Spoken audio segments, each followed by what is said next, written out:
What is up, everybody? We are back after having a week or two off because Brett's got to get a couple of those last minute vacations in, as Brett does. Today we have a very special announcement. We have Nathan from the Draft Deeper podcast on with us. Nathan, how you doing today, man? It's only fitting that I hop on with you boys, and the fact that we do have a special announcement to make, because I feel like this has been in the works for a long time. I know you guys were an inspiration for me starting my own podcast, to be perfectly honest with you. When I saw you three grouped together and the success that you guys started having in a short amount of time, I kind of looked at myself, and I've wanted to do something in the media space with a lot of my draft work for a while. And it was kind of just like the right opportunity, everything going on with COVID. I felt like, Ryan Russillo even said it on his podcast, like, if you're not looking to start something now while you have the time, then you're probably never going to start something ever. Dude, like yeah. That's awesome that you said that, because I can tell you where I was walking my dog, and that's right after I heard that podcast, I reached out to Jacob and Brett and said, let's start a podcast. It was right after that. Yep. So it's only fitting that we're here today. Steve, if you want to make the announcement, I'll let you make it, my man. Yeah, it's basically the Overstated and Draft Deeper. We're joining forces. We're hoping to be on the same podcast feed. We're going to support each other.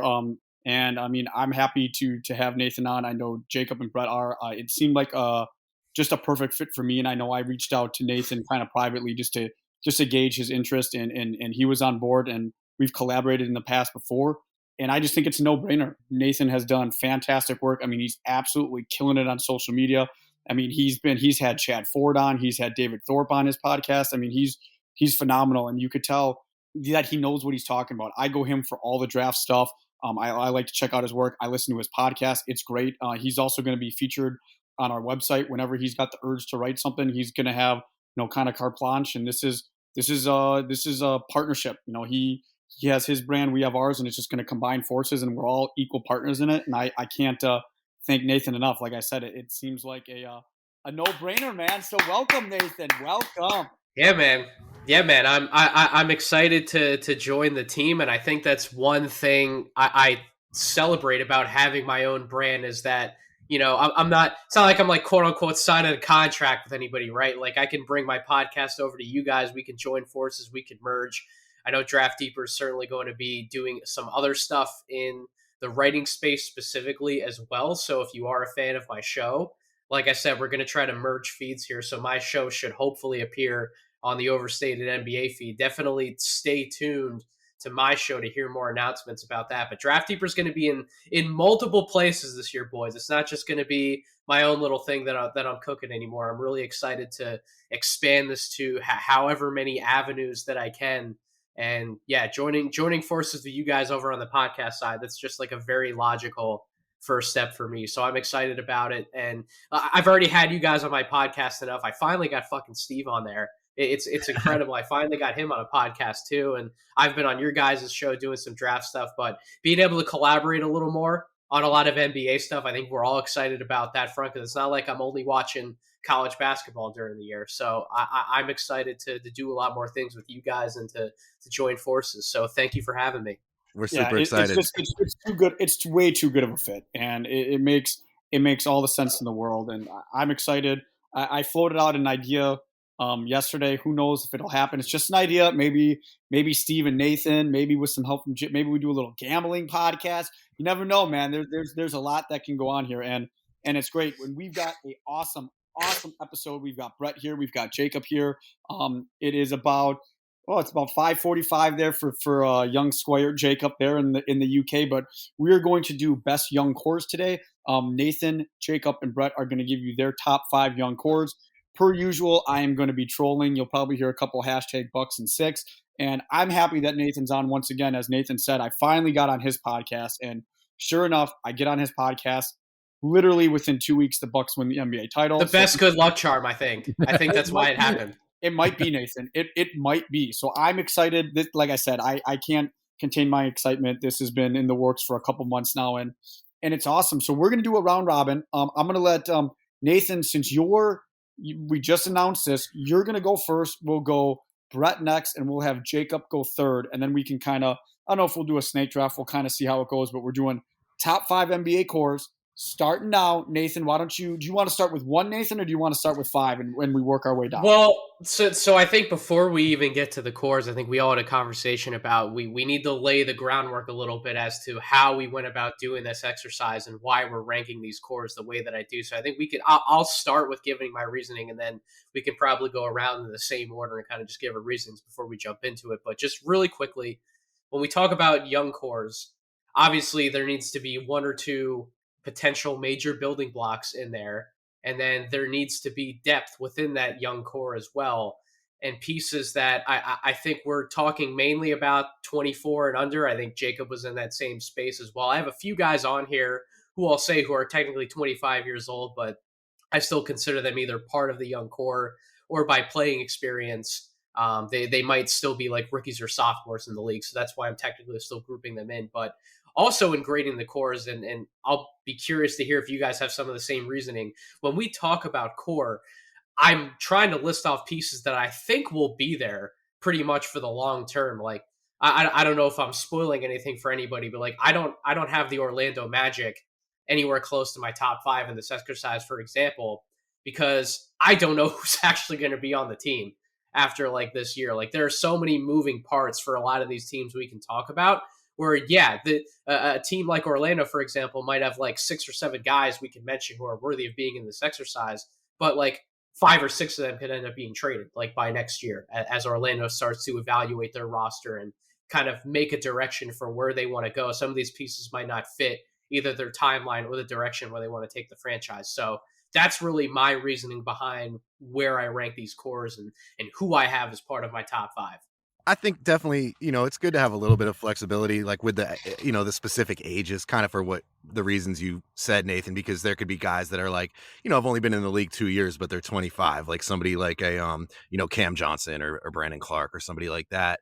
So yeah, I don't have even all the ages in front of me. I was thinking like roughly 25 as like the max to be included in this, but I think 24 is probably more what we actually consider young in the NBA. So I think that's probably a good sort of upper limit on these ages here. And it is interesting to think about like the term core, because I think that's a little bit ambiguous. It could be defined a few different ways. I tend to look at it as like a minimum of 3 guys, right? It could be a little more than that. And I don't think I would consider anything more than like 5 really a core, because I that's just the way I've always looked at it, is like 3, 4 guys. So, and then, there'll be sort of like auxiliary pieces that may or may not be there in the long term, that may or may not have a big impact. But like I look at 3 guys that we know are going to be there, that we know are impactful. And when we're talking about young cores, yeah, probably 24 or younger with a few exceptions. Yeah, I went 24. The reason why as well is that, in my kind of data research, 24 is generally when someone's prime starts, Jordan's 88, LeBron's 2009. Like they become the best versions of themselves generally by that time. And then, they improve a bit more and keep improving. And then Father Time eventually catches up with them. I was a bit more broad. Like I was like, I'm just going to go through every team, players who haven't hit their 24th birthday yet. Right. Do I think this guy can stick in the league? If he can stick in the league, I'll get him down. And yeah, minimum like 3 of those guys, like at the bare minimum. But if a team like Orlando has like 7, 8, 9 of those guys, I'll write them down. Maybe they won't stick in the team, but I'll write them down. And then that's kind of assets as well for a team like Orlando, for like an OKC Thunder, where yeah, maybe some of these guys I don't rate too highly, but maybe they are viewed as kind of assets. And with the young star talent that they have on their team, it can kind of be shaped around those players, assuming those players do develop, with a weighting towards, the top end guys, your Trey Youngs, your Lucas, your Ja Morants, that type of thing, rather than say like a core like the Washington Wizards have an okay young group in like Gafford, Hachimura, Denny Avdia, and like Corey Kispert maybe. But none of those guys project as like stars, so they're kind of out of the running straight away for me. I kind of weighed it like that. And then you have, like we were just talking about before the podcast, like that Bleacher Report article that had Dallas in their top 10 young cores. And it's like, so you're just counting Luca as a core. unto himself. Like, Yeah. I would say he's a young player that's very good, but I don't think you can say that they've got a great young core just because they've got one great young superstar. And obviously Porzingis isn't, and Tim Hardaway, guys like that aren't going to meet our criteria for young cores here. So I thought that was pretty funny that they had Dallas in there. Like, what are we doing? You got to have a few pieces, I think, for sure. Yeah, definitely. So I think number one, if we want to start going around the table here in order, I think number one to me is pretty obvious.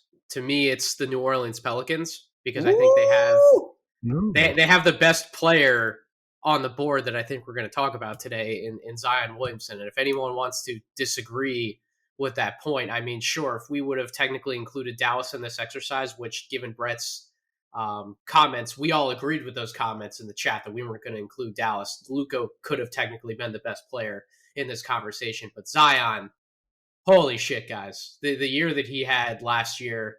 I know when I was on Chad Ford's show, as Steve alluded to, we talked about the last three draft classes. We ranked who we think is going to have the best year next year, and Zion Williamson was far and away number one for the both of us. He averaged 27 points per game last year on 61% shooting, 64.9% true shooting, a 27 PER, and you rated out in the 92nd percentile in total offense. And the dude's a baby. He's still 21 years old.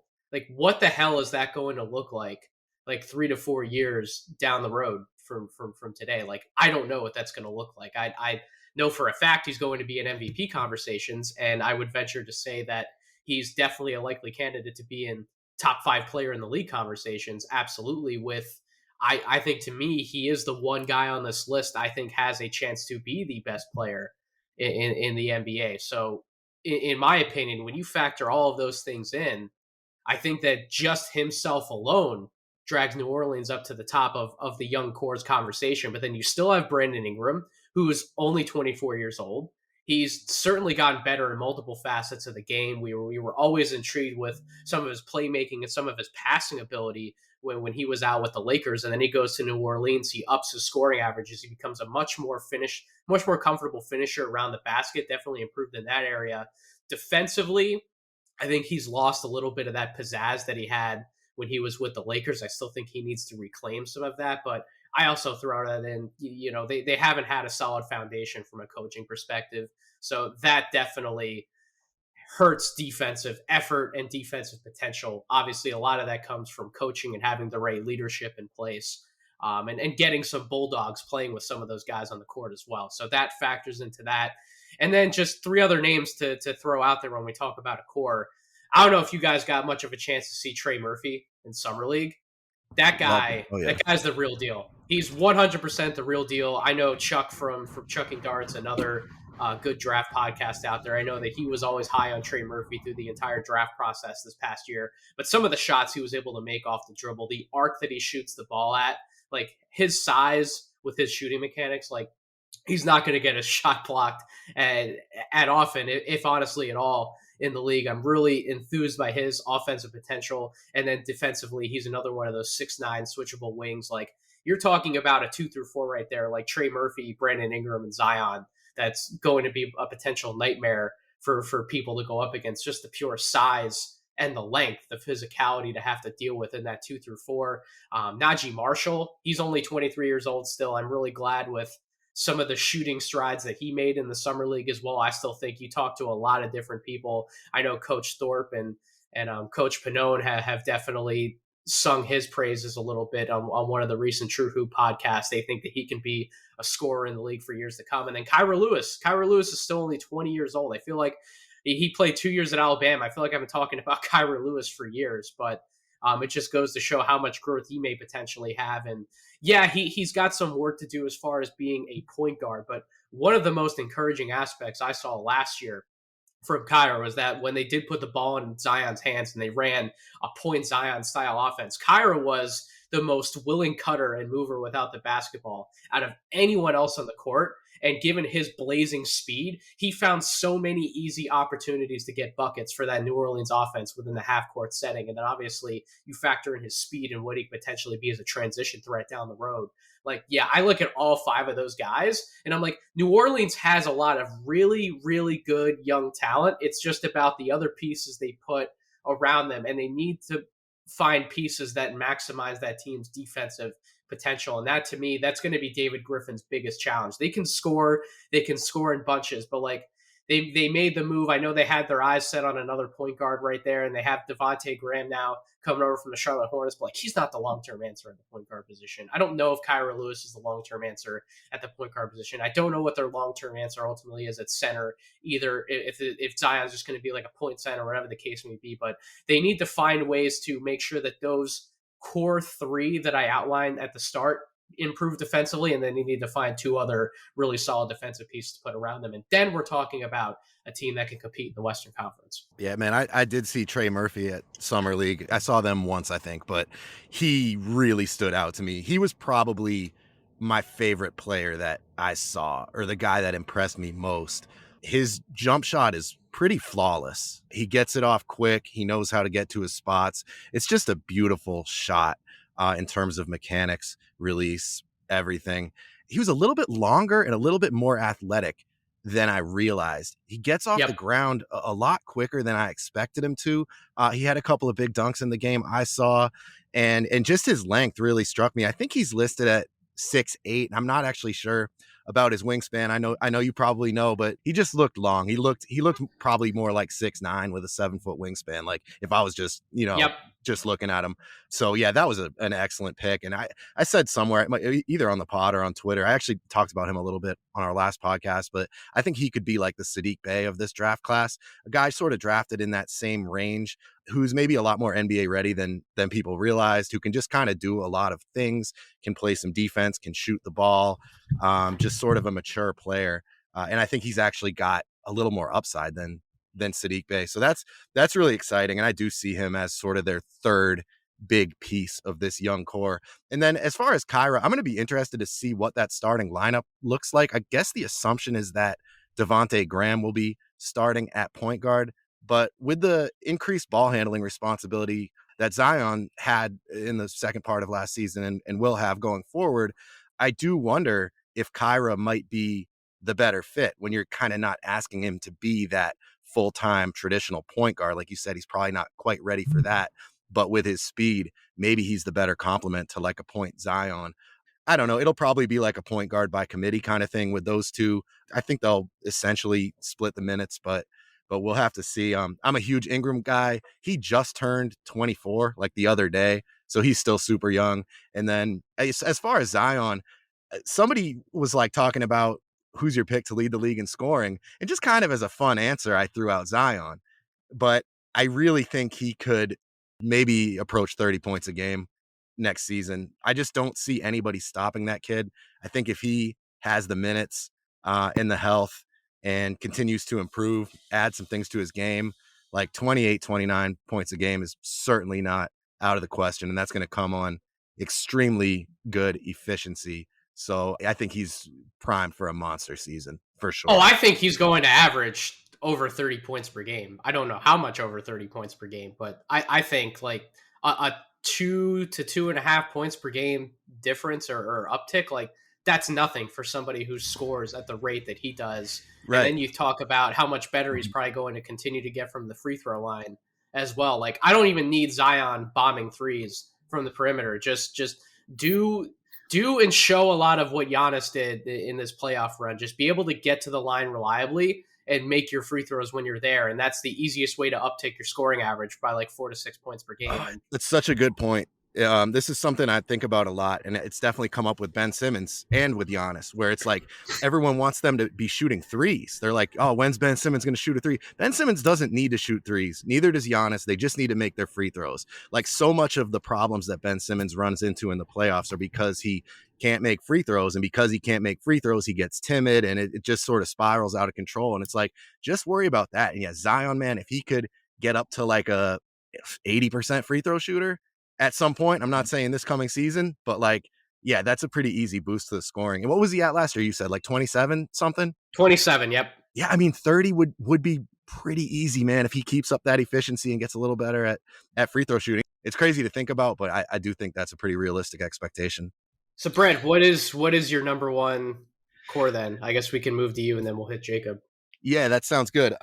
So look, I have a hard time ranking these things. Like I sort of it's have not like the Pelicans after all that. It's not the Pelicans. A loose top 5. Well, I'm not. I think I said my piece on the Pels. Let's go with Memphis. I think Ja is probably going to be in I would say certainly one of the 5 best players we're going to talk about today. So I think we got to look at them, and when we look at them, it's not just Ja, it's Jaren Jackson Jr. as well. Those two right there represent a very intriguing young core going forward.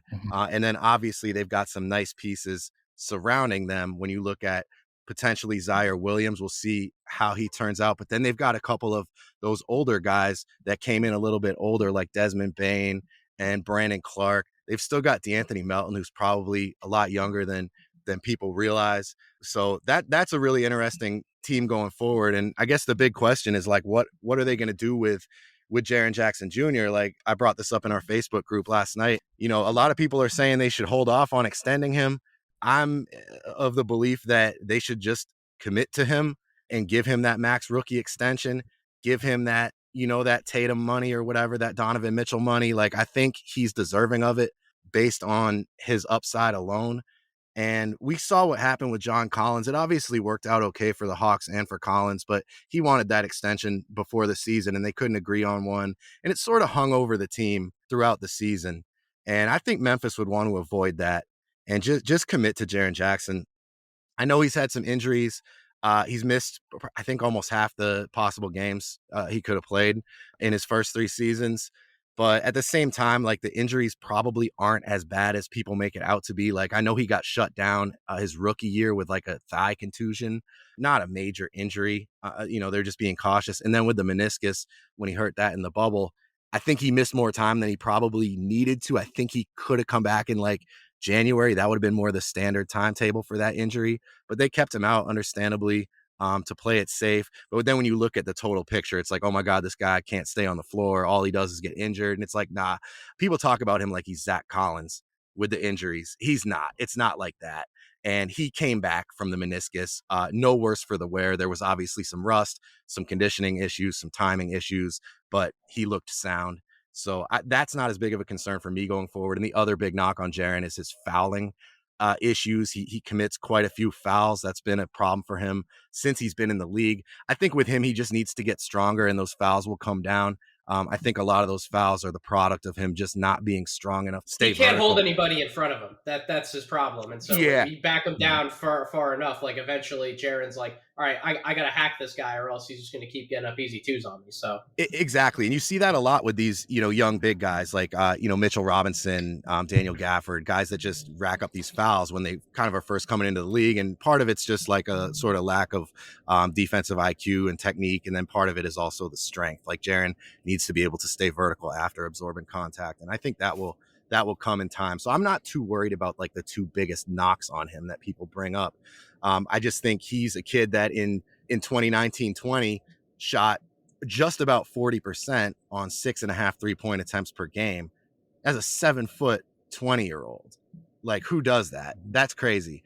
I think his skill set is just absolutely perfect for the modern NBA. And while he's not without his flaws, he does a lot of the things that you'd love to see a young big do. And again, he's only 21 still. I think he turns 22 maybe in later this month or in October, but he's an extremely young player. And I think they just need to have some faith in him, because it's like, if not that not offering him an extension is like giving up on him or anything. Like they could do the John Collins thing where they let the season play out and then pay him after the season.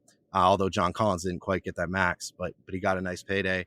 So they could do that. But again, I just don't think they want that hanging over their season. And I think Jaren's on another level than John Collins. And I think he's a guy that you just want to lock up and just show that you're committed to right away, because they're a small market team. When you have a guy like that, you got to go all in on him. That's the way I see it. So that's a big part of it. And then we all know Ja. I don't need to say too much about him.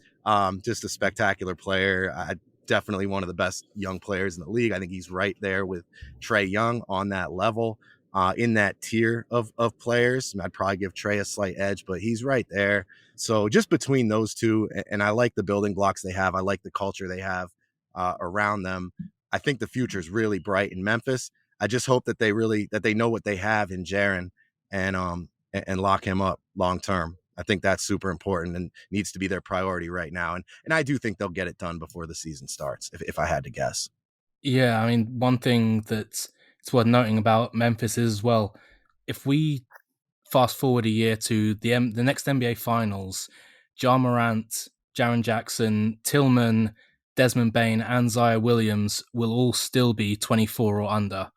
So it's a young team. Like, and when we look at the players they have, like DeAnthony Melton, like you said, Desmond Bain, Xavier Tillman, these guys already kind of fit roles on good teams. They already have, whether they're going to have, star, Brandon Ingram, upside, whatever, most likely not, but they already give positive value to these teams. And Memphis is continually finding these guys around Ja Morant, who, like you say, I agree. I think he's going to be one of the best players in the league going forward. Hopefully, what happened last year was just a sophomore slump, and we will see the improvements that we kind of expected after the rookie year to come in. I think I'd bet on it. And Jaron Jackson is a more interesting case, just like you say, the injuries, he's not a Zach Collins, but I don't know if I'm still on the fence whether I would offer him a max extension at this moment. I think I would have to be kind of in the franchise, in the front office, feeling out like what's the feeling about Jaren Jackson? Like, do the team love him? How hard is he working? Seeing him in recovery, like how's he doing? Like if all those things were really good, then absolutely. But but those who else are they going to don't get, Jacob? That's the thing. Like who else are they going to get who's comparable to Jaren Jackson's talent level? Like I know Brett did a really good job of outlining where he's at right now and where he can get in the future, but like still his skill set at his size is so unique. Like one of the things that always draws me to watching a player like Shai Gilgeous-Alexander is how slippery he is as a guard. Jaren Jackson has some of that as like a 6'11" big man. Everything he can do off the dribble, his potential is already one of the best stretch bigs in the league. Like he's another guy who is scoring as long as he's healthy, could take a nice jump pretty easily just by him being more available on the floor. So like the fact that he's only 21 years old, like I just know how you don't offer him a max extension. I know all the injury concerns, but like when you're a team like Memphis, it's one thing if you're in a big market and you had to make this decision, but in a market like a Memphis or an Atlanta, like you kind of ultimately just have to give these guys the money because I don't know how else you're really going to replace that talent level. I don't disagree with that, but it's that if he doesn't play, then the answer is literally anything else would be better to spend that money on because it's like Klay Thompson. Like Klay Thompson's contract, probably the worst contract because he's literally given you no value and he's been paid 2 years of a max deal. Like that's worse than like Russell Westbrook or John Wall. And that's the worry that what if Jaren Jackson only plays 20 games next year and looks but there's no reason to think that. There's no reason to think he'll only play 20 games. I mean, he's so young. And again, he came back from the meniscus. Like he played, I think 11 games. Like he played in the playoffs. Like, again, he was rusty, but he was healthy. He had a long time to recover. Like Zion had a meniscus. I'm just not worried about that too much. And like I said, the other big chunk of time he missed was like a thigh bruise. So it's like, it's not like he's had like multiple Jones fractures on his right foot as a 7-footer. Like it's not like the Embiid concerns or the Zach Collins concerns. Like I can't lump him in with guys like that right now. And yeah, Nathan, I'm glad you brought up what he can do off the dribble. That's probably the thing that does impress me most, maybe even more than his shooting or his elite rim protection ability. And he was really coming into his own in that sense toward the end of 2019-20, even in the bubble up until he got hurt.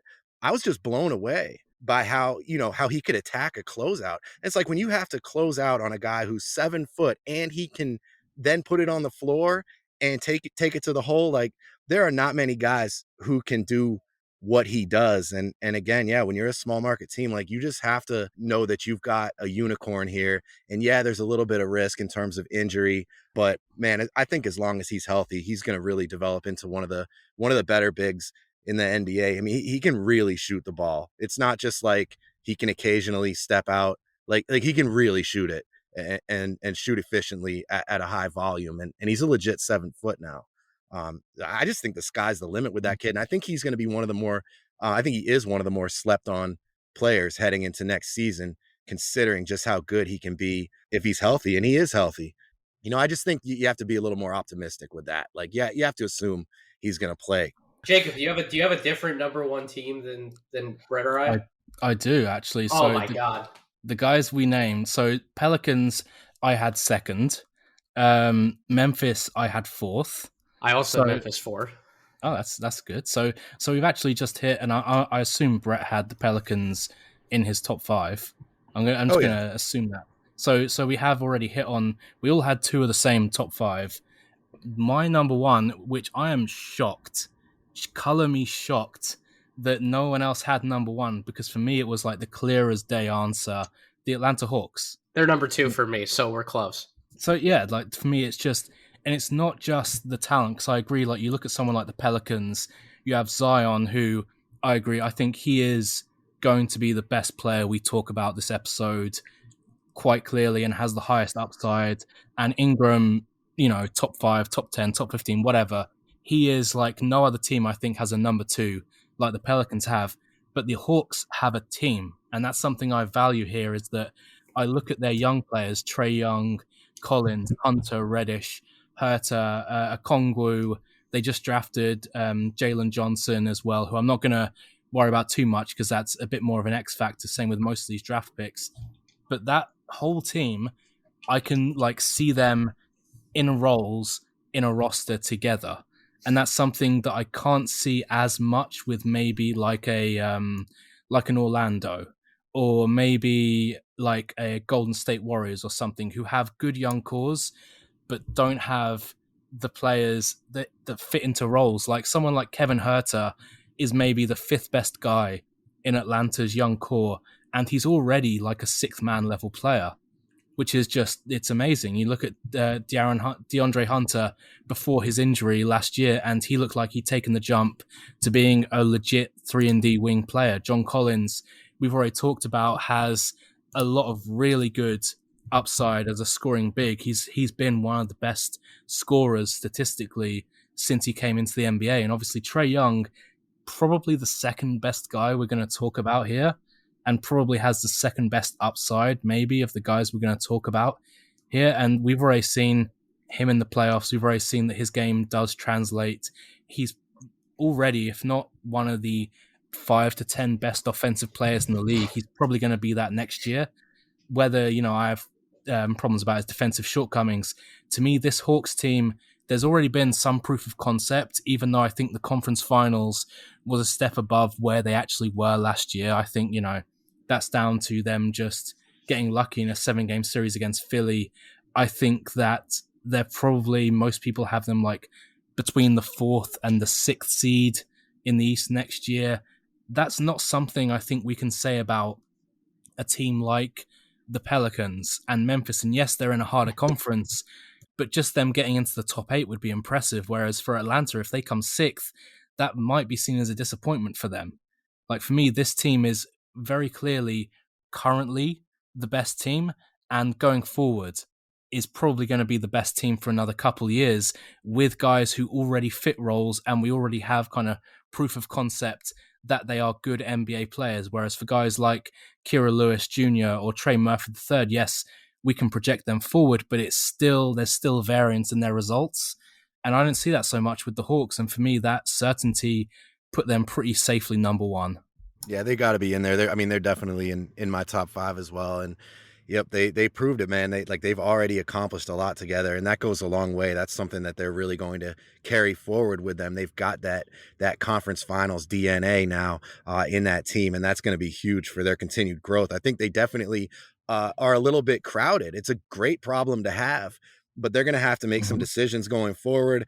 You know, when you've got Bogdanovich and Herter, and not that Bogdanovich is in this young core's conversation, but he is there. And then they've got Cam Reddish and they've got Deandre Hunter, and then you've got Okongwu and Collins and Capella up front. Like they're just loaded. They've got more above average NBA players than any other team in the league. I think that was the case last season. I think that's the case going into this season, especially if some of these young guys can continue to develop. So it's a good problem to have, but I think they'll have some decisions to make. I think Cam Reddish, I think, might end up somewhere else. I think there are other teams that are probably intrigued by his upside the way that I am.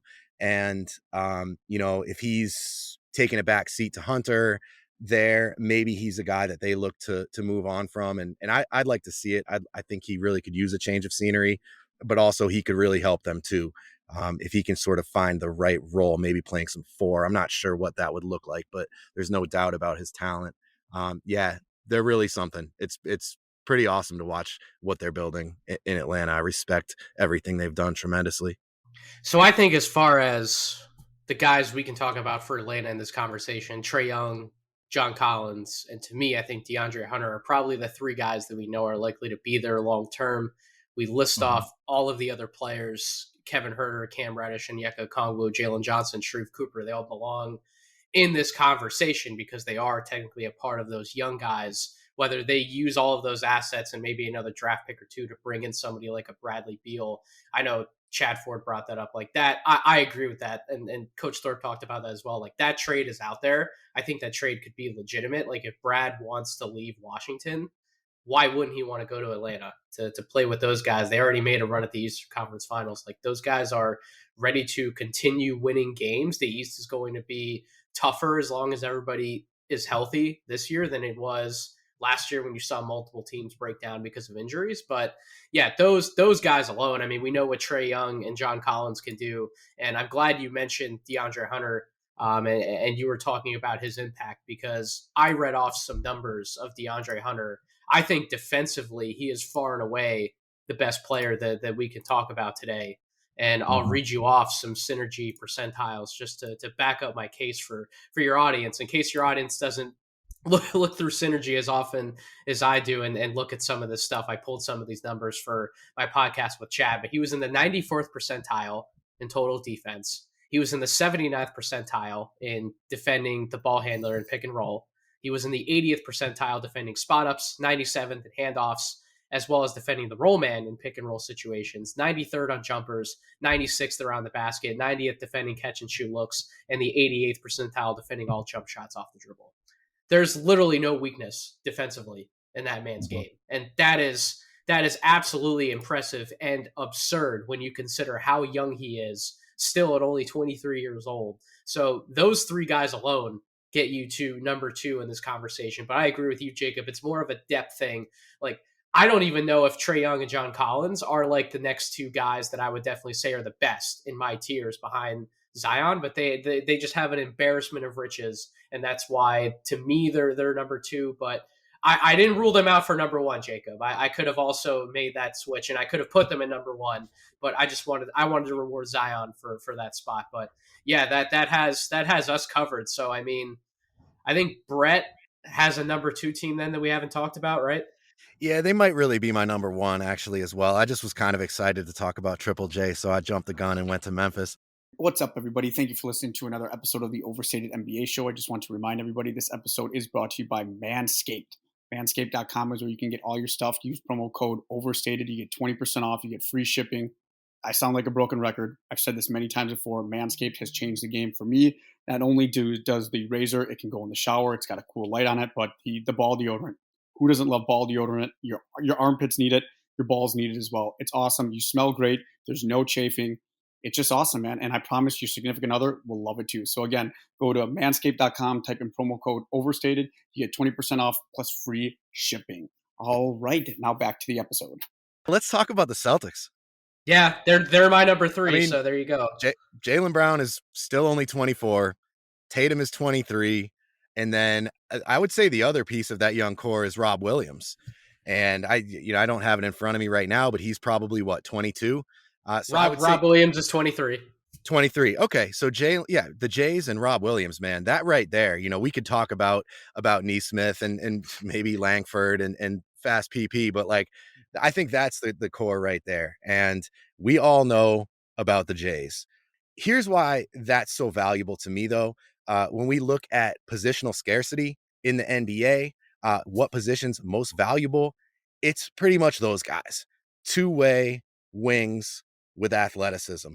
Guys that are pluses on defense and big pluses on offense. And to have those kind of guys as your two best players, I mean, this was a lot of the appeal to me with the Clippers and why I've gotten sort of sucked into picking them like the last couple seasons, was just that their two best players are these two-way wings, Paul George and Kawhi Leonard. And I think Jason Tatum and Jalen Brown are sort of a different version of that. But I think that in itself gives them a little bit of a boost when we're talking about young cores, is just having your two best guys be those type of players. And again, like I talked about on our the last pod or the one before it, Jacob, where it's like I don't think people are accounting enough for the improvement that these guys are going to continue to show in the coming seasons when we're looking at projecting the Celtics going forward, where everyone's kind of like, oh, they were, they had a bad season last year. Yeah, maybe they'll be a little bit better, but they're not going to be great. And it's like, man, all the factors that, we all know about why the Celtics had a tough season last year, but you got to look at just how much better Jason Tatum's going to be. He's going to be a lot better than he was. That's just how it goes. That the sky's the limit for those two, really. And then Robert Williams, man, I think he could be in the most improved conversation. Based on some of the stuff that he showed last season, he's another guy, just kind of got to get the fouls down, got to get a little under control. But I mean, I think he's phenomenal. I think he could be like an all defensive level player next year. It sounds crazy to say, but if Rob Williams ends up on the all defensive second team, I will not be surprised. I think he's one of the best shot blockers, maybe the best shot blocker, not necessarily the best rim protector, because I think rim protection, encompasses more than just shot blocking. If we're just talking about shot blockers, he might be the best in the game. I forget the stat, but I read something about his block percentage where it's like maybe the highest of all time. But he's an athletic freak, and I think he's just sort of coming into his own. And that team has shown success. The Jays have been to the conference finals. They've had playoff runs. They've had some really good seasons. They've pretty much had nothing but success since they've been together. So I think we need to factor that in as well. They've got a proven track record, and they've also sort of got some of that playoff DNA that they can carry forward with them, sort of like the Hawks garnered this season. So yeah, I mean, they're probably my real number one, because those guys are both established all-stars, could both give you 25, 26 points a game, no problem. Tatum could maybe scrape 30 next year. And then, and I think Rob Williams is kind of a wild card, but I think we can all agree his upside is tremendous as a rim protector, as a roll man, as a lob finisher. He does a lot of that stuff better than just about anybody. I think this is really the year that we need to see something from Robert Williams. And I agree with you, Brett. He definitely propped the Boston Celtics up when I was doing these rankings. We can talk about Brown and Tatum. And I think either of those guys, in my opinion, have a right to be in the conversation for best player on this list outside of Zion Williamson. But Robert Williams, it's funny you bring him up. So you guys would probably be surprised to hear that he was in the 98th percentile in terms of total offense last year per synergy, because he was that efficient of a scorer around the basket. He was in the 94th percentile finishing on cuts, 82nd percentile on putbacks, 85th percentile finishing in transition, and the 74th percentile as a roll man. So he clearly has an efficient offensive role he can play for the Boston Celtics, which, yeah, they don't have another big man finisher on the roster like him. And then, Brett, you mentioned some of the defensive stuff. Yeah, he is really good defending around the basket. He was in the 83rd percentile defending around the basket, the 80th percentile defending the big man in pick and roll situations. The problem is when you get him outside of the paint, he just does not know what he's doing. That's really the issue. And that could be what potentially limits playing time or limits him playing in different situations for the Celtics next year. But to have that level of a finisher around the basket for that team offensively, when everyone will pay so much attention to the level of perimeter shot creators that they have on that team. And you talk about Brown and Tatum and even Peyton Pritchard to an extent. Now they got Shooter in the mix. Eventually too many guys are going to leak out and they're not going to be around the basket at the right time. And Robert Williams is going to get so many more easy finishes because of, as long as those guys are on the floor, period, there will just be so much attention outside of the paint elsewhere. But yeah, like Jason Tatum, he probably is, in my opinion. I think he is the best guy in this list outside of Zion, and I think he can be in the long term. And he's another guy, in my opinion, that can probably challenge for an MVP award down the road as long as everything goes well for him. How good of a scorer he is offensively, and then his defensive improvements as well. He's also one of the better defensive players on this list. So when you have two guys like that, not even in their primes yet, it's really Boston's whole issue. And Jacob, I know that you can speak to this as well, but really Boston's whole issue is they haven't found the right supporting cast to go around those two guys. Like, they've done the hardest thing of finding the 1A and then 1B who can maybe win you a championship, but they have not filled out the rest of the roster properly around those guys. And I think that Brad Stevens will take good steps to do that, but I'm always going to be more curious about the other guys that they put around those two. One name I'll throw out there. I know he's only on a 2-way contract right now for Boston, but they did bring in Sam Hauser this year, and he absolutely lit it up in Summer League. I thought that he had a chance to be an early second-round pick, or at least I would have been comfortable potentially taking him that high. He's another guy who's on the older side, but some of his synergy percentiles last year in college, that no matter where he's shooting the ball from, that man is an outside bucket. And Boston just needs more perimeter shooting wherever they can get it. And I think Sam Hauser, if we're talking about some of these guys like a Grant Williams, Romeo Langford, some of those other guys they have at like the back end of the rotation, like I can make an argument Sam Hauser should play minutes ahead of all of them because I think he's the type of offensive talent that they need. So Boston definitely has a lot of pieces in tow, and it will really just be about roster construction moving forward. Now, this is probably going to be surprising, but there's a very good reason for it. I didn't have Boston in my top 10. And that's because I was very strict on the age limit, so Jaylen Brown wasn't considered. Oh, my God. So it basically came down to, you had Tatum, Robert Williams, and a few, marginal players like Fast PP, the GOAT, Aaron Nesmith, Romeo Langford.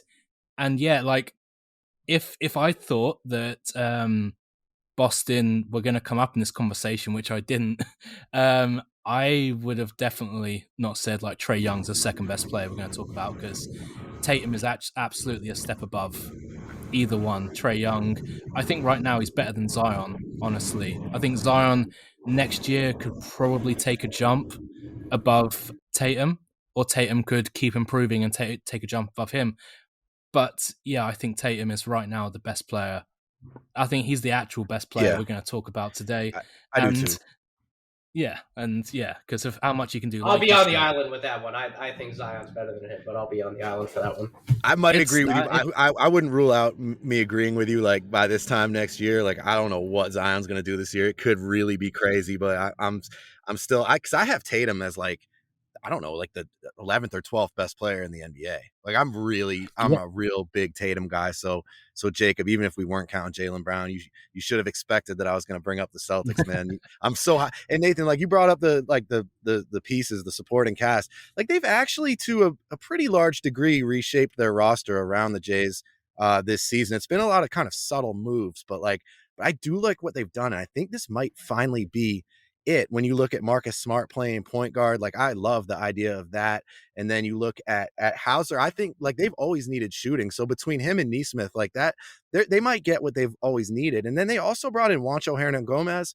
And, he didn't really play much this past season. He had COVID. He had kind of a tough year in Minnesota, but that's a sneaky good move. I've always liked Juancho. Yeah, well, and they need forward depth. They always have. And that's what he provides. And he also provides some shooting. He shot the 3-ball really well in 2019-20 after coming over to Minnesota from Denver. I think on about 5 attempts a game, he was over 40% shooting the 3. So if he can do something resembling that for Boston as sort of like their primary reserve forward, that could low key be big for them. So I do like the little moves they've made. Somebody on Twitter described it as Brad Stevens is just hitting singles one after the other. And I think that's a good way to put it, man. Just lots of solid moves, nothing major, but I think it's going to add up to be a really good team. You guys know I'm super high on them coming in, but they had to be on my list. There was no question. I think, Jacob, I think we need to keep working down your list because, like, I have New Orleans, Atlanta, Boston, and Memphis. Like, that is my order for 1 through 4, but I think we're still missing a few teams from you. So we're hitting on all your picks, which is good. That's good that we're hitting on you, considering this is your area of specialty. The young players that have just come in, like these are all guys that you've scouted recently. So, that speaks well of our process. But my third team has yet to be named, and I'm kind of surprised. I imagine you both, if you don't have them, then I imagine they were very close. I'm kind of shocked that I'm the one to bring them up around you two, and that is the Cleveland Cavaliers. They did not make my 5, but trust me, they're like my best. I think they're my best honorable mention. They're my favorite honorable mention. I should say. Yeah, they were fringe for me. They're right there though. Because I thought, like, when I was laying this all out, I thought the Cavaliers, outside of maybe Atlanta and maybe Memphis, they have the clearest, like, young player at every role, a good young player at every role. Like, the only one I'm not too sure about is, like, Colin Sexton as the 2 guard. But outside of that, like, Garland, Okoro, Mobley, and Jarrett Allen, that's like the 1 through 5 apart from the 2. And Sexton, can play the 2 as well. It's just maybe he's the one you'd like to move on from in that roster. But you look at, like, Garland projects as potentially a really strong offensive point guard. Okoro, we'll see how he develops. But, I mean, defensively, he's already one of the best wings in the league. I think Evan Mobley, obviously, we know, you were talking, I think, Brett, about how what we project Evan Mobley to be is kind of what Jaron Jackson is. Yeah, more than that. Which but is I just mean like Jaren can already do, like, I don't know, 80% of, like, I think what, like, our ultimate version of Mobley is. Mobley can pass the ball, like, in a way that Jaren can't.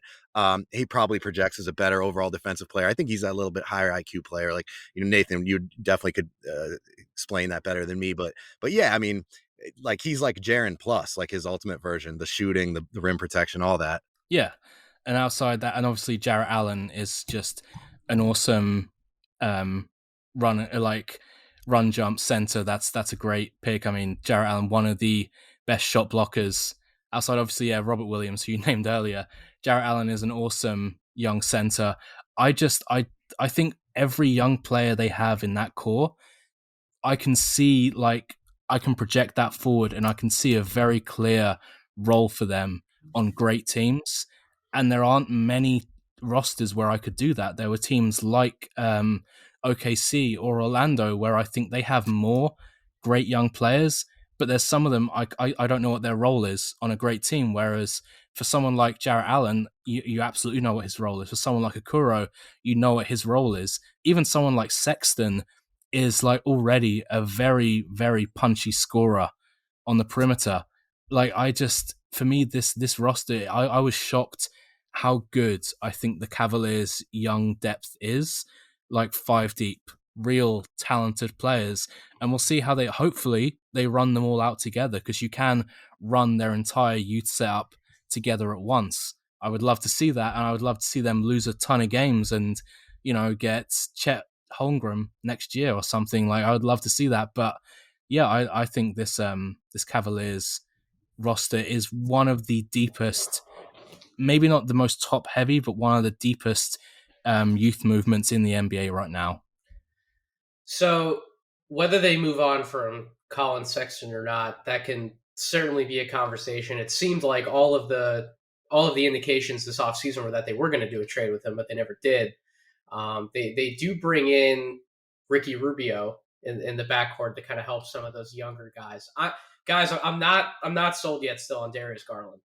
That's really the main thing that held me back from including Cleveland in the top 5, because people look to, if you go back and watch some of the tape, you could see some improvements in how Garland was operating the offense, but his efficiencies still were not there. He was in the 32nd percentile in terms of total offense and the 14th percentile in terms of total defense. So on both ends of the floor, he's still not anywhere close to where he needs to be for me to say, okay, you're definitely the starting point guard for this team in the future. Like, I still think that there's one more move to be made for them to get like a legitimate captain of that team in the backcourt. I think Rubio, they bring in Ricky Rubio, whether he ends up getting like moved at some other point in the season, but I think they at least bring him in the training camp in the start of the year to sort of help evaluate those two young guards and to kind of point in the direction and say, all right, one of these guys, you should definitely keep one of them. Or if neither of these guys is it, you got to move on from the both of them.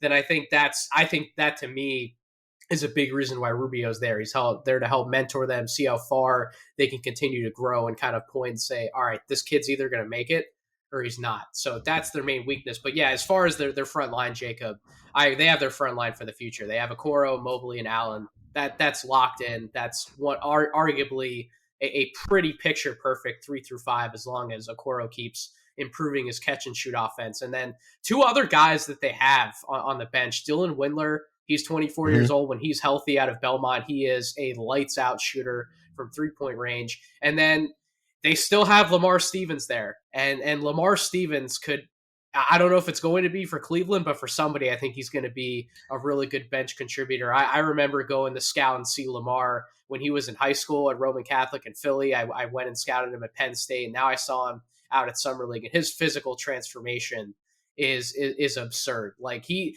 probably is the best pure raw athlete in the NBA that zero people will talk about because they just don't know who he is because he hasn't found a legitimate role in the NBA yet. But Cleveland has so many interesting and fun young names that if it all comes together, it could be great. But yeah, I'm not sold on Garland at point guard. Yeah, I'm a big Garland guy. I certainly like him more than Sexton going forward. Now I was not after Garland's rookie year. I was not sold. But after last season, he looked a lot better. I know his rookie year, he was still kind of coming off that ACL. He looked a lot quicker in his second season, a lot better. But yeah, some of the efficiency leaves a lot to be desired. He still has a long way to go, but he is super young. So like if I had to choose between the two, I'm keeping Garland, and I'm going to try to make him my starting point guard long term. I think he can do that.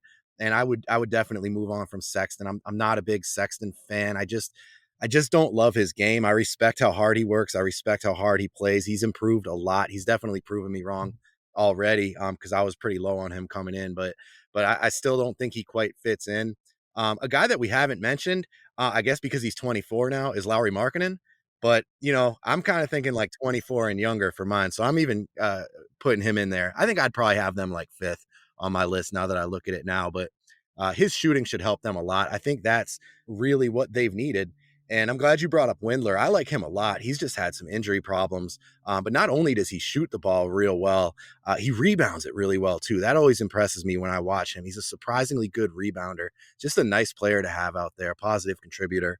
It'll be interesting to see how their front line sort of shakes out this year. Do they bring Mobley off the bench? Do they bring Markkanen off the bench? And then I'm curious to see how much responsibility Okoro has in terms of playmaking this season. They certainly let him do it at Summer League. They gave him a lot of reign. And some of the stuff was pretty impressive. I think he's going to surprise people this year with his offense. I think he's a little bit further along than people might expect. I think he's going to really show some strides this season while continuing to be a fantastic defensive player. And yeah, man, Lamar Stevens, I saw him at Summer League too. I saw them twice. They were one of the few teams I actually saw twice. I didn't watch as much basketball as I normally do at Summer League, but I did see Cleveland twice. And man, he just pops with his athleticism. In one of the games I saw, he was definitely like their best player. I mean, he looked unstoppable at times. He looked like a man amongst boys. So yeah, I'd like to see him stick there long term. I think he could be a real nice piece for them. And I agree, man, they're just one piece away. And that's where I would like to see a Sexton trade happen. But I would be thinking more like a small forward, maybe, like another wing, like a 2 or 3, like a wing that could play the 2 or the 3 next to Okoro that might provide a little bit more shooting. I think that should be what they're targeting going forward. But as far as like depth of core, when you're talking about, 5, 6 high quality young players, especially if you're including Markkanen, they're certainly one of the deepest, maybe second only to Atlanta in this conversation. Yeah, I think so. And I do think if you, like you say, if they can bring in a 2 or a 3 who is maybe a bit more defensively minded than someone like Colin Sexton, who isn't at all, then I do see it with Garland, with his ability to navigate the pick and roll. Like, he doesn't draw fouls. That's, to me, the big detraction from Darius Garland, because I think he's a really good passer. He's a good shooter. I think he's going to continue to develop as a kind of offensive hub. But if he can't draw fouls, then maybe someone like Devontae Graham is closer to like what his ceiling actually is than, that next level of a real kind of offensive juggernaut player. But if he can break through that, if he does have that kind of upside, and then you have a 3-and-D 2-3 next to him, you have Okoro developing his shooting, you have Evan Mobley, you have Jarrett Allen, that is like the perfect lineup to utilize a really strong pick and roll point guard who can shoot and cover up for his defensive kind of liabilities as well. So I like the way the Cavs are going. And honestly, like, I think sometimes when we talk about this, like, for instance, like the Cavs bringing in a guy like that, like a 2-3, a wing that can shoot and play some defense. Like, I think sometimes we get sort of obsessed with like them, like some young player that's out there. Like, I was almost tempted to be like, oh, could they pry Cam Reddish from the Hawks? Like, that would be fun.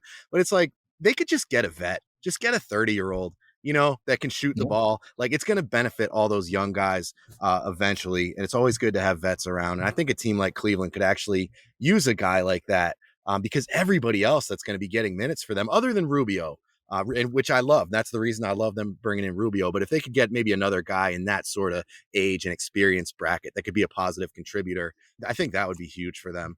They're going to be an exciting team this year. I think they could probably sniff the play-in. Yeah, I think they could.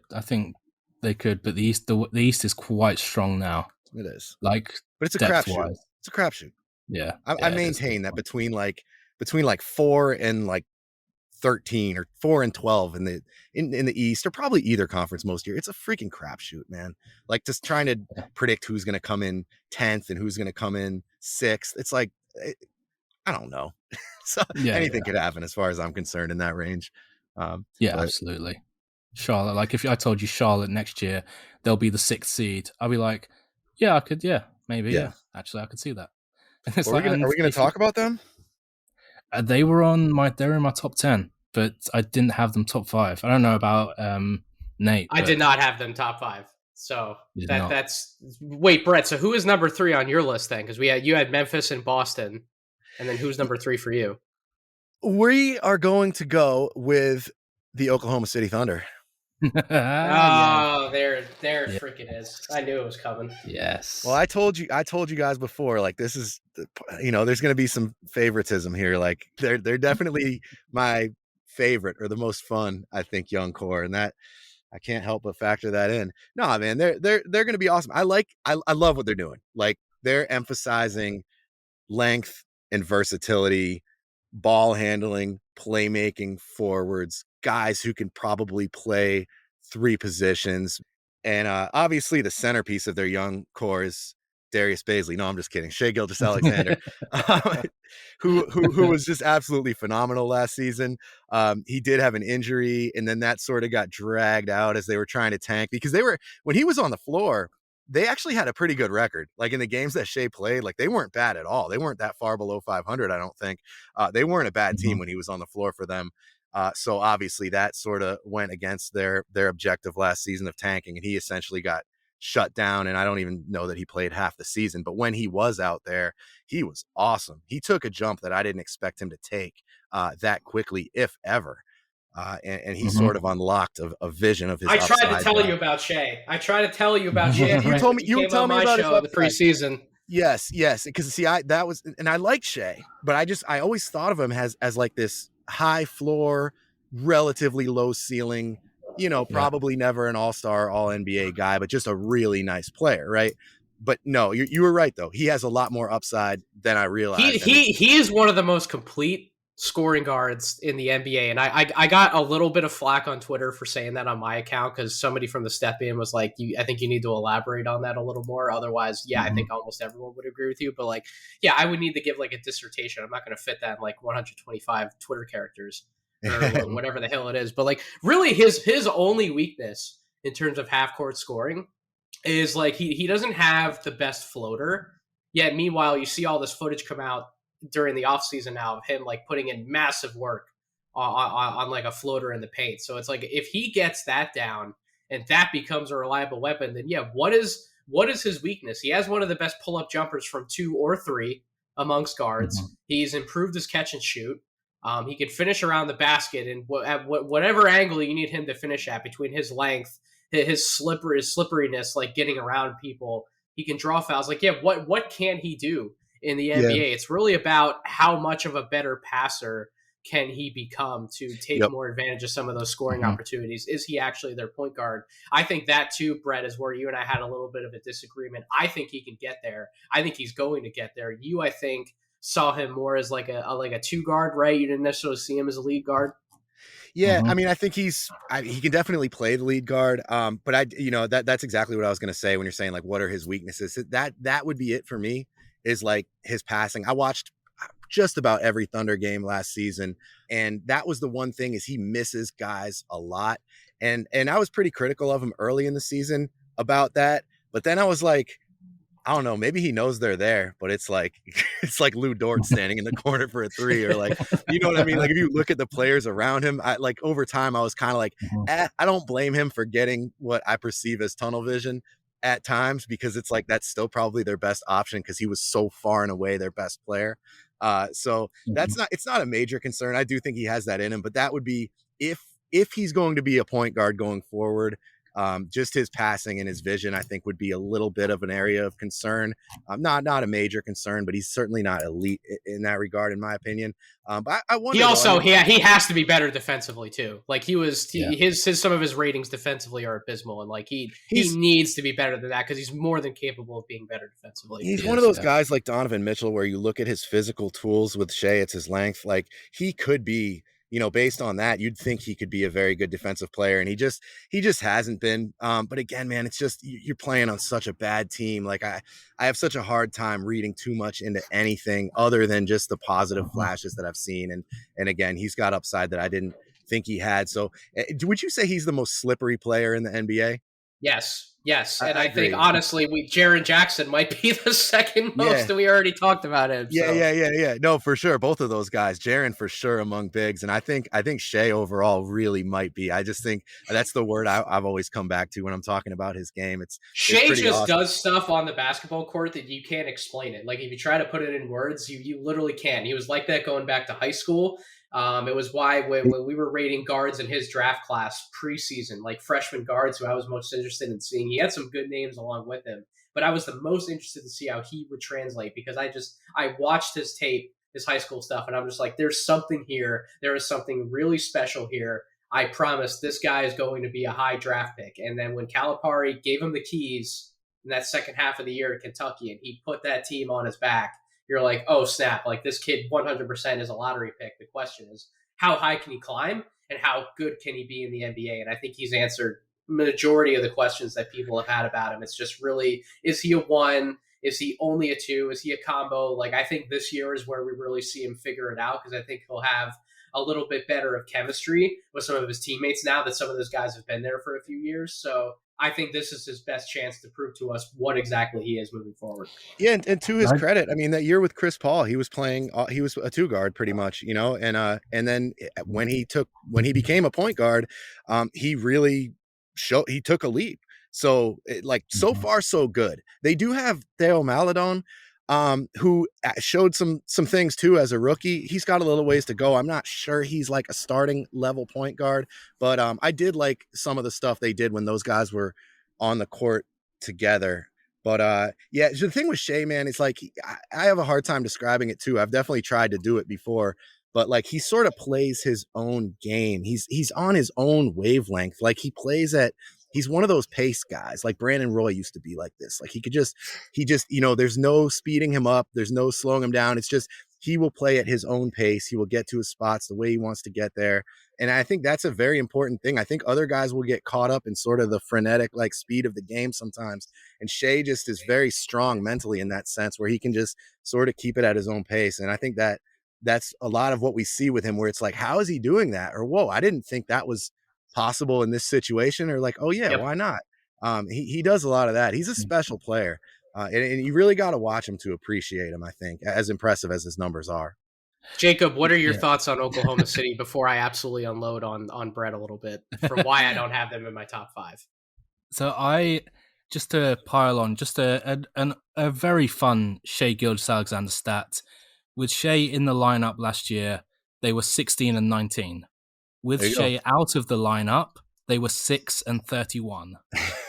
That is like, that's like you go from like a 45% win team, like 30, 35, 37 wins, to being like the worst team ever without him in the lineup. That is like, I very much doubt that would hold out across like multiple years, because that's like what you'd expect for like a LeBron kind of impact. But that just tells you what type of player he is. He did like, when Shai first came out like as a rookie, I was like, oh, he looks like he's pretty good. It's like, yeah, he's going to stick in this league. Then he got to OKC playing with Chris Paul, and his turnover rate just plummeted as the 2 guard.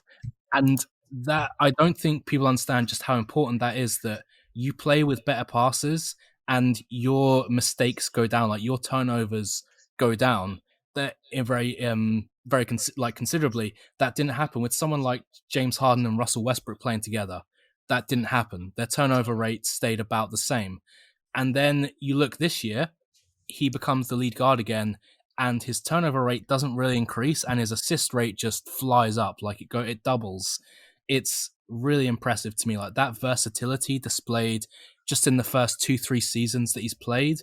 I'm all in on Shai, and his scoring exploding this year. Like, he started like last year, he averaged like 19 points a game, about average efficiency. This year he averages 24 points a game on like +5, +6% efficiency.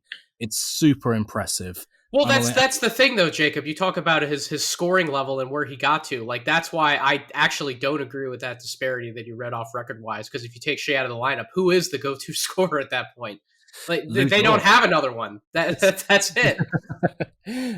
No, I totally buy it. Like, apart from Shai, like, I mean, how we've gotten this far and Brett hasn't gushed about Darius Baisley yet. That just tells you how good. It just tells you how good Shai is, though. That like how good he was. And then you have like these wild cards. I think I call them, like you mentioned, Theo Maledon, Poku, Josh Giddey this year, who again, it looks like they're getting kind of weird with their draft picks. They're going for these kind of out of the box players, but Josh Giddey obviously has a lot of upside potential. Ludor is an enigma, but he is obviously a good NBA player, or at least he will stick in the league for a long time, and he's quite young. And Darius Baisley, like, you look at what his potential is, and he could be better than Shai one day, which is saying a lot, because I think Shai at this point is already playing like an all-star, and Darius Baisley, if he puts it together like he shows flashes of, then he could be better than that. And then you add that with Sam Presti, who obviously, he is all about kicking this can down the road. He is all like, if this team can't win this year, I'm going to trade my picks for future picks. I'm going to trade my older players for future picks. I'm going to keep kicking this can like he did. Like, I think he sees it kind of like OKC when he had like Durant, Harden, and Russ. Like, I don't need to force this team to win. I don't need to go in on these players. Like, when Shai and Baisley and maybe like Giddey and Poku, when they're ready to win, they will just jump to like 50 wins. And I think that's how he's kind of looking at it. And I think that's probably going to allow OKC to keep developing these guys into the future. And I'm really excited to it. I had them 5th. It's tempting to say, like, well, at some point they've got to start winning. And it's like, you know what? This was year 1 of their rebuild, because they were a playoff team the year before when they had Chris Paul and Gallinari. And so this was year 1. It's like, yeah, we might rock with this for a couple years, this little rebuild, slowly but surely. But for what it's worth, I didn't like the Giddey pick as much as I do like their young core. I'm not going to say I'm out on him, but that is not who I would have taken. No, it's not who I would have taken. I mean, I probably would have taken Kuminga, to be honest. But there's a few guys. Like, I would have rather had Şengün at that spot. There's quite a few guys I would have rather had there. Şengün's coming up in this conversation, baby. Don't you worry. He's coming. Yes. Oh, yeah. I would hope so. Yeah, we got to have them on there too. But yeah, man, like, look, let me just say, I'll just say my Baisley piece quick. Like, I think he's the most slept on player in the NBA right now because of his age. He just turned 21 like last month. And because of his upside, And because of the things that he does well, there aren't guys that are 6'8", 6'9", that are as athletic as he is, that can handle the ball, that can dribble the way he does. His handle is so tight. And I don't know why nobody ever talks about it, but if you watch the kid play, like, he does stuff that a lot of point guards can't do with the ball. And now he doesn't always make the best decisions. And I'd say he's more of a great dribbler than a great ball handler. Because I consider dribbling and ball handling to be different things. That's a whole other conversation. But if we're just talking about his dribbling moves, I mean, he's really a high level player in that regard. And look, man, like, the shooting he's a willing shooter. And I really think that's half the battle with these kids sometimes. Like, he's willing to shoot. It's not always pretty. If you look at the total picture, it's ugly. He's been below 50% true shooting his first 2 seasons. His 3-point percentage was pretty ugly this year. But he has had games where he's shot it pretty well. He's had moments where he shot it well. But again, he's willing to shoot it. I know he's been working hard on that. And I just saw some pictures of him, recent pictures, and he's a muscle watch guy now. This was the muscle watch summer for Darius Baisley. He looks fucking jacked. That's going to go a long way with his strength, because he just gets abused sometimes, gets bumped around. But man, you've got a 21-year-old kid that can handle the ball, that can theoretically be a very good defensive player. He's got great length. He blocks shots.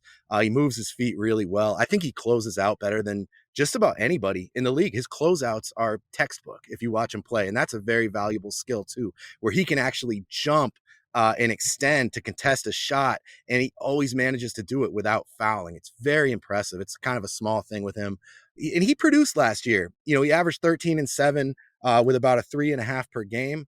Actually was only the 3rd player in NBA history, age 20 or younger, to do that, to put up those numbers. It's my favorite cherry-picked stat that I came up with for him.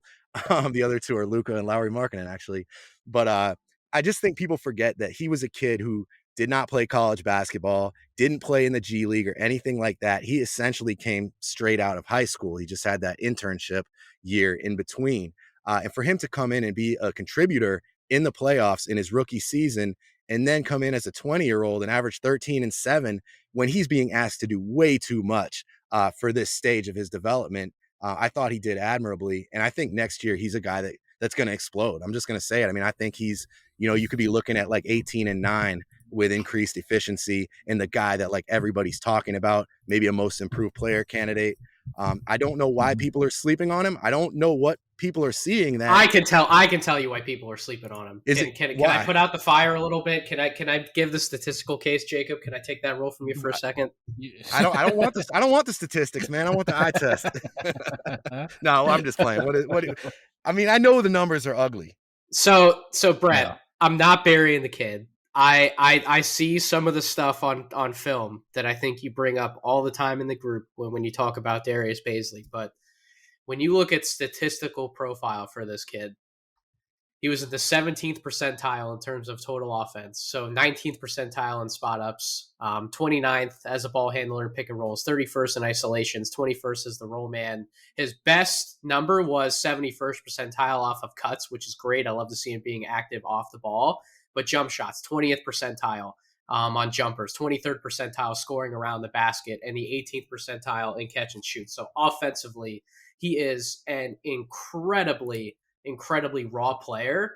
And defensively, he wasn't as bad defensively. He was in the 38th percentile in terms of total defense and has some pretty decent numbers in there when you look at some of the percentages. Like, I think more of his upside is tied to his defensive versatility than his offensive game. His offensive game, he has a ways to go. And I hope, Brett, you're right about him making massive improvements this year, because one of the guys on the list, when you talk about Darius Baisley in the position he plays, he's really like a 4-3. Apart from them just drafting Josh Giddey, they also took Jeremiah Robinson Earl. They got him early in the second round. I got to be honest, I'm one of those guys. JRE does not excite me, but you have to always have him on your radar because he's a Villanova guy, and for whatever reason, Villanova players just work in the NBA. But even in summer league, like he looked pretty good again, man. And he's just one of those guys. He knows how to play the game of basketball. He's not going to make mistakes. He can be a little bit of a playmaker in short rolls out of pick and roll, do some things in the paint. He's a post-up guy. His jump shot does not extend out the three-point range yet, but he can hit some mid-range jumpers. Like, nothing about his game is sexy, but he's a really solid player who can also defend multiple positions as well. So I think like if there comes a point in the season, Brett, where Darius Baisley is still not living up to some of that potential that you're talking about, it would not shock me if Jeremiah Robinson Earl takes some of his playing time or a nice chunk of his playing time. I'm sorry, man. I'm not saying it'll happen. It just wouldn't shock me. So between me being a little lower than you and Darius Baisley, and I don't think Poku is an NBA starter. I'm sorry, I don't see it with him. I don't think his frame's ever going to fill out the way that it needs to. I think he's a role player at best. You and I agreed, Brett. I'm not sold on the Josh Giddey experiment. I think Trey Mann's a backup point guard, and then Robinson Earl, Aaron Wiggins are the other two guys I wrote down. Those guys are also pretty much bench players or like spot starters, I guess, best case for me. Like really, Gilgeous-Alexander and Dort are the only two that I'm like 100% sold on for OKC. So that's why I wrote down a lot of names. I don't disagree with you about some of their upsides, but just when we talk about sure things doing this exercise, that's why I don't have them in my top 5, but they're one of those higher honorable mentions along with Cleveland. Yeah. I mean, obviously I see Baisley as like one of, if not the major breakout player this year in the NBA. I always thought it was going to be year 3 with him. I hope and you're so, right, man. He's super raw. There's no doubt about that, offensively especially. But like, I just feel like it's to be expected, man. A kid that did not play in between high school and the NBA, and then in his second year as a 20-year-old, like a young, he was one of the youngest players in that class. Being asked to do, like, if you watch them, the stuff that was being asked of him should not have been asked of him and would not have been in any other situation. But especially when SGA went down, they're like, all right, 20-year-old raw Baisley, just run the show, do whatever you want out there. He played a lot of point guard, doing stuff he had no business doing. And I think ultimately it'll be good for his development. It didn't like crush him. Like he embraced it and I think improved because of it. But I just think that's a lot of what we're seeing in the numbers. It was kind of like Jordan Poole in Golden State, his rookie year, when he was being asked to do way too much because that team was just decimated by injuries and tanking. And his numbers were hideous at the end of the season. But like we all knew he was much better than that. I think there's a little bit of that with Baisley. So that's probably the big discrepancy here. Why they're in my top 5 is because I see him as one of the most intriguing young prospects in the league. And then Dort, you know what you're getting, an elite defensive player. Like, was he all defense? He should have been. If they were a better team, he would have been. And then in Poku, man, like I was out on him coming in just based on the tape I watched before the draft and his frame. Like I thought there was no way. But I think there's might be something there. I definitely think there's potential. I don't know how it's all going to fit together. He's probably got to be a 4 and he's a long ways away. We might not really see what he can do until next season. And then the other kid I like a lot is that they just signed. I'm going to get his name wrong, but I think it's Vít Krejci. They drafted him in 2020. He's a kid out of the Czech Republic. I think he's still only 19, maybe 20 years old now. But he's a really interesting player. I was watching tape on him yesterday, actually. Just like another playmaking 6'8" wing with athleticism. He can dribble it.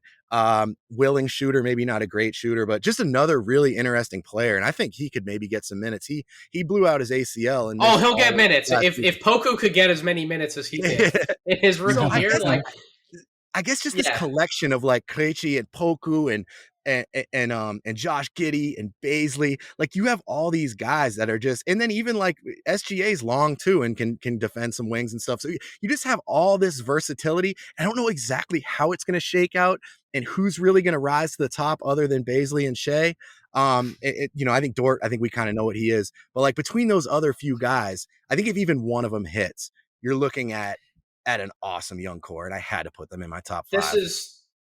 This is just like one of those teams. It's one of the two, along with Orlando, like I said at the top, where I don't think that 80 to 85% of these guys are going to be there in like 2 years. Because I just think Sam Presti, given all the draft picks he has, now given the collection of young players that he has, like there will be not just one big trade. I think there will be multiple big trades that he'll be able to make. And I think a lot of these guys are going to be going out the door to other teams. And maybe you disagree with that, Brett, but that's because it's a fantastic collection of really interesting guys with length who, in theory, can dribble, pass, and shoot. It's a really interesting collection of guys.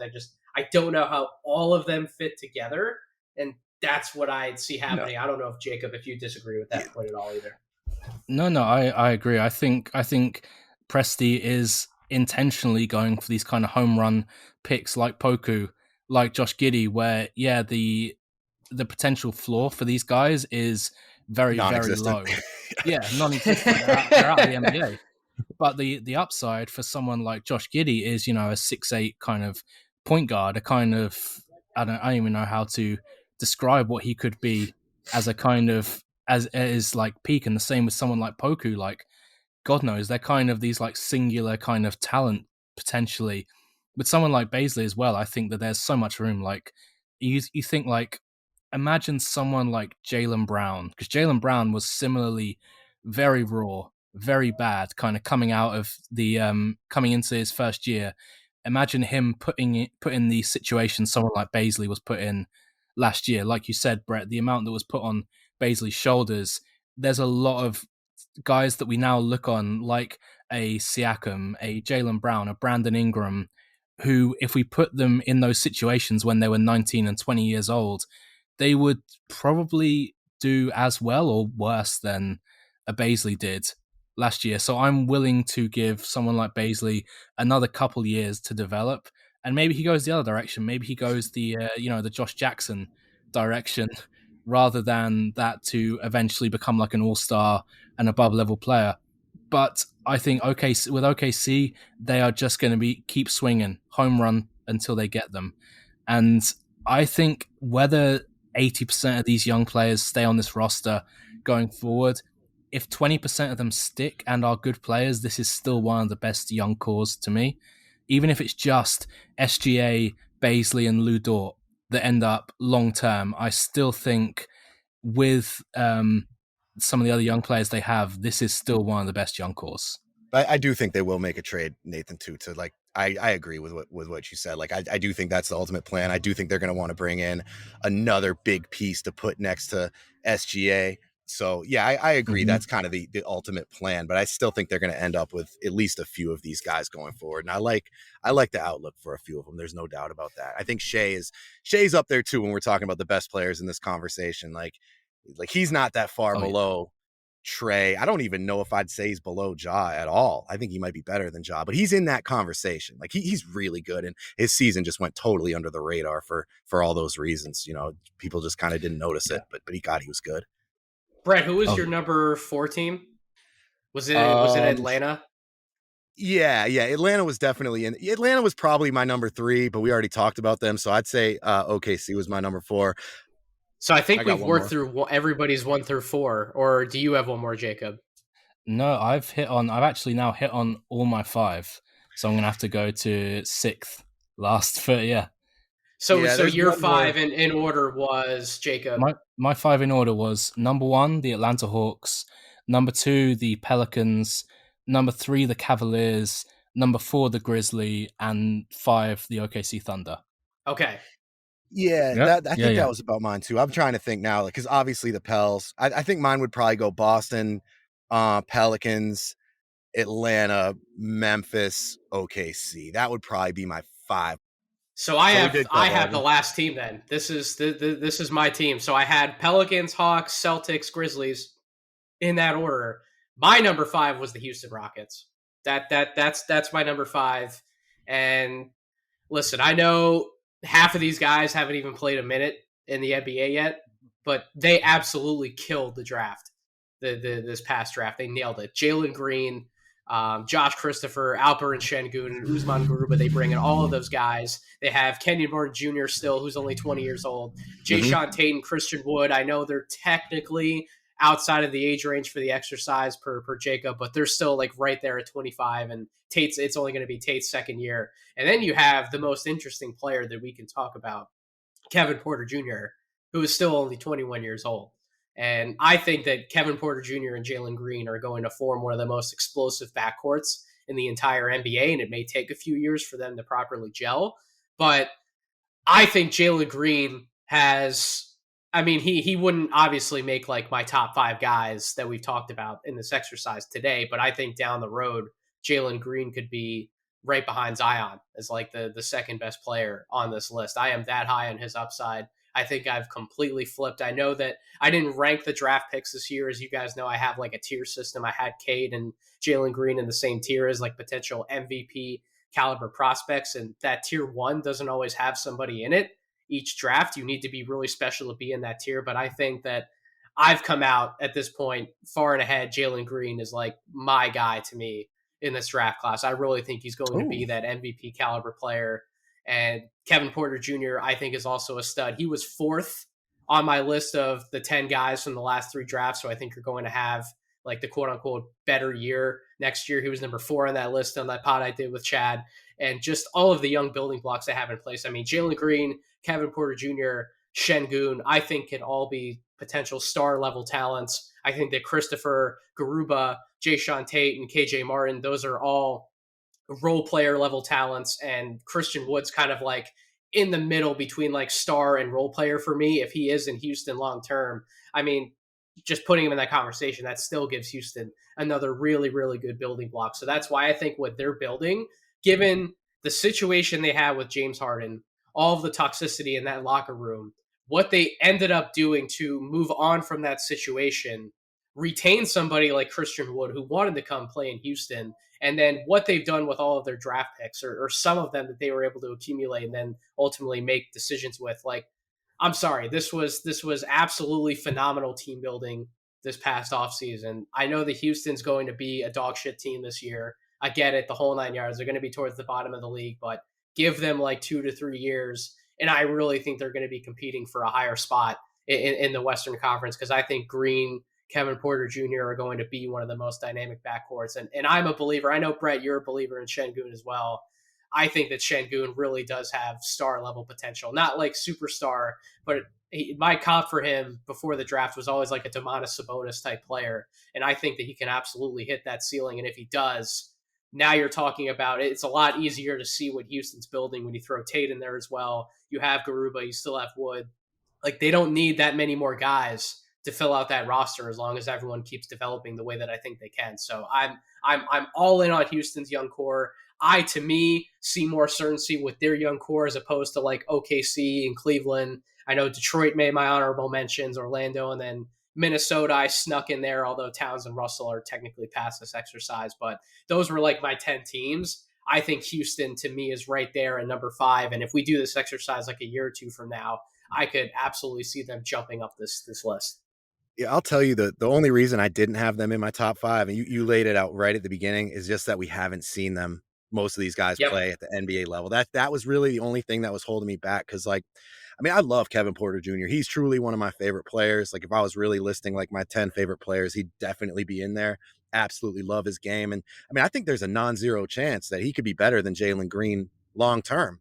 He's only a couple years older. He technically could. Yeah, he could. There is technically a chance. But I don't even think it's like completely insane to say. I'm definitely not predicting that, but like, I think they're almost in the same. I think he was like a top 5 talent in that draft. So as long as without question, he's going top 5 in a redraft. Absolutely. Yeah. If it was just based on talent alone with none of the other bullshit, like I think he would have been. He's that good. So yeah, I mean, there's a lot to love with that team. There's no question.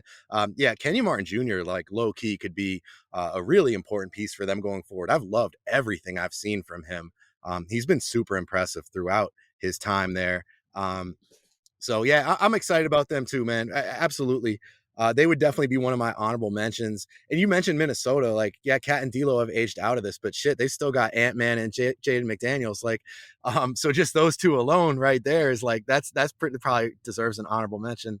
And the other honorable mention, we haven't mentioned Charlotte, have we? Not that we don't need to get into them because they weren't in any of our top 5s, but I definitely think they just deserve a shout out between LaMelo and Book Knight and Miles Bridges, PJ Washington, Kai Jones. Like, they've got some really interesting pieces there as well. Houston, just like I was tempted to put them in mine. I'm super excited about them, but I just need to see it. And that's not to say I don't believe in Şengün or Jalen Green. I do. But that's just why I had a hard time putting them on there. Although OKC is a lot of the same question marks, to be fair.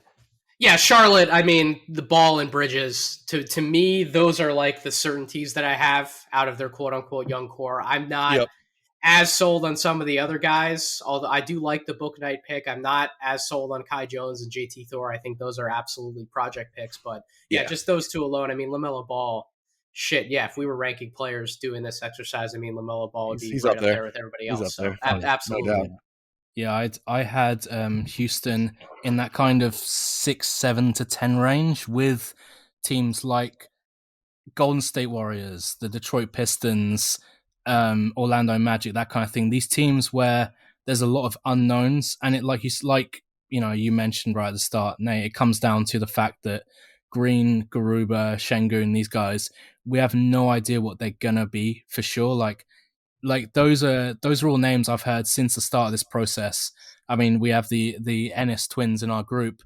They have been high on Garuba for like 18 months now. I knew Uthman Garuba's name before like 90% of this draft, just because they were going like, I would take him like 5th, I would take him 6th in this draft, which, hey, if that comes out to be true, then Houston have, nailed this. And like you say, nice player. Yeah, and if Jalen Green is the better player out of him and Cade, then there's no doubt Houston are going to be easily top 5 in this discussion next year, the year after. No doubt. Like Minimart is an awesome. Like he comes in as he is amazing. He's a 3-and-D player already, like a good 3-and-D player at 20 years shot's old. Coming along too. That shot's I don't think I've ever seen a wing-sized player block as many shots as Kmart Jr. Remember KJ McDaniels? He's almost like that, like what we wanted KJ McDaniels to turn into, like just that freak athlete from that position. But yeah, I like him better for sure. And Garuba is one of the 3 or 4 best defensive talents that I think we've talked about on this list. So I know we're about to wrap this thing up probably, but like, can I just say, like, there's a lot of young talent in the NBA. I don't mean to state the obvious, but like, we didn't even talk about Detroit. Like, I feel like Detroit has to be in this conversation, but like, and the same with Charlotte and Cleveland barely made it for some of us. Like, it's just crazy. Like when I was just going down the list of NBA teams last night, sort of in preparation for this, like there's at least like 10, even if we're going like age 24 or younger, even younger than 24, there's like 10 teams that are all in the mix for this. Like, and then if you extend it to like 24, 25, it's half the league. Half the league are kind of veteran teams. Half the league is really carried by these young, 24, 25 and under guys.